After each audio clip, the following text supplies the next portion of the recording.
This is Andrew here from iDownloadBlog. The first new feature we want to jump right into is Nightshift. This utility, which can be toggled on or off inside of Control Center, where a new icon now is, adjusts the warmth of your display. So if you turn it off, you can see my display is a little bit more cool and a little bit more blue, and when it's on, it goes a little bit more warm, a little bit more yellow. The idea being that as you go more towards bed, you want less blue light, so it takes that out of your display to help you fall asleep faster. If you go to the display and brightness settings, you have a few options you can configure, like scheduling it, whether you want to do a custom schedule or based on your location, sunrise to sunset. There's even a controller for the temperature, so you can make it more cool or make it more warm. Quite a bit of controversy actually surrounded this feature because it was popularized by the Flux application that Apple refused to allow in the App Store, even though they were implementing it themselves. That said, you can also pick it up for Mac, which I highly recommend. The next new addition comes in the form of new 3D touch gestures for many different stock apps. That includes the Settings application, the App Store application, the iTunes Store application, the Weather application, Health application, Stocks application, and even the Compass application gets its first two 3D touch options, allowing you to jump into the level or jump into the compass. Up next is a relatively minor feature for most people, but it will be very useful for some, and that is in addition to the Apple Watch application that allows you to add multiple watches. This may seem silly, who would want to do that, but there are cases of people who have multiple, whether developers or just own many different watches. In iOS 9, Apple made some big improvements to the Notes app, and in 9.3, they've added even more. Now you have the ability to lock a note. Simply hitting the share sheet and then the lock button allows you to add a password and even use Touch ID to get into your notes. Even if you just want to use Touch ID, you still have to add a password as it's kind of the fallback.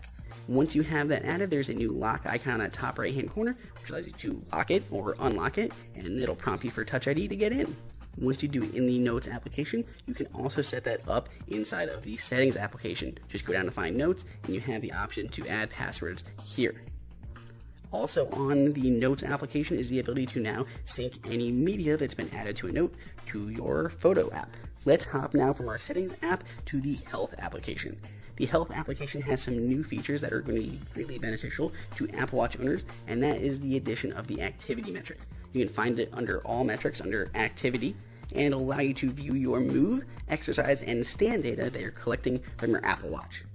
On top of that, if we look at maybe something like steps, workouts, or sleep, you can see this new slider that allows you to find applications to help you track that metric inside of the Health application.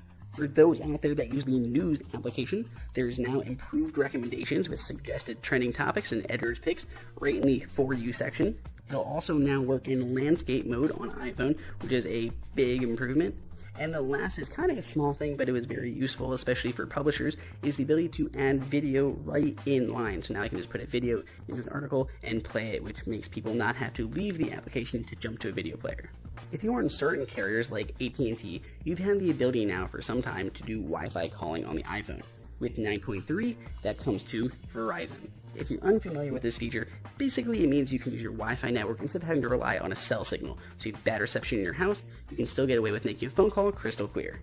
One thing that's been highlighted in many of these OS updates released by Apple is live photos. There have been lots of enhancements added for Apple TV as well as Mac OS X. And there's been one small addition for iPhone as well, and that's the ability to duplicate a live photo as a high-resolution still image. As we wrap this up, there are still a few more features, such as improvements to iBooks. You can now sync that over iCloud, including PDFs. There's new improvements to CarPlay, like Nearby feature in the Apple Maps, and new abilities for Apple Music. The Wallet application on iPhone has the ability to now have a little icon in that lower left-hand corner to take you to the app that accompanies that pass, and even huge improvements to the education. If you want to learn more about the education features, there will be a link in the description below. So after all those features, are you going to be updating to iOS 9.3? Let us know in the comments.